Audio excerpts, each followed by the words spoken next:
నమస్తే అందరికీ. ఈరోజు మనం చెప్పుకోబోయే కథ చివరి ప్రయత్నం. విక్రమ్ జీవితంలో అన్ని విఫలాలే. పరీక్షల్లో ఫెయిల్ అయ్యాడు, ఇంటర్వ్యూల్లో కూడా ఫెయిల్ అయ్యాడు, బిజినెస్ ప్రయత్నం కూడా ఫెయిల్.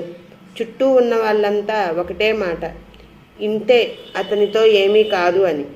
ఒక రాత్రి విక్రమ్ ఒంటరిగా కూర్చొని తనలో తను మాట్లాడుకున్నాడు. నేను నిజంగా ఓడిపోయానా లేదా ప్రయత్నించడం ఆపేశానా అని. ఆ ప్రశ్నే అతన్ని ఆఖరి ఆశ అయింది. మరుసటి రోజు విక్రమ్ ఒక నిర్ణయం తీసుకున్నాడు. ఇది నా చివరి ప్రయత్నం కాదు, ఇది నా కొత్తగా మొదలైంది.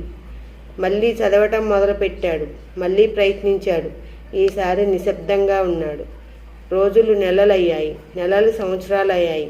ఒకరోజు విక్రమ్ పేరు విజయం జాబితాలలో కనిపించింది. అందరూ ఆశ్చర్యపోయారు. కానీ విక్రమ్ మాత్రం తెలుసుకున్నాడు, విజయం ఒక్కసారిగా రాలేదు, వదలకపోవటమే దాన్ని నాకు దగ్గరగా తెచ్చింది.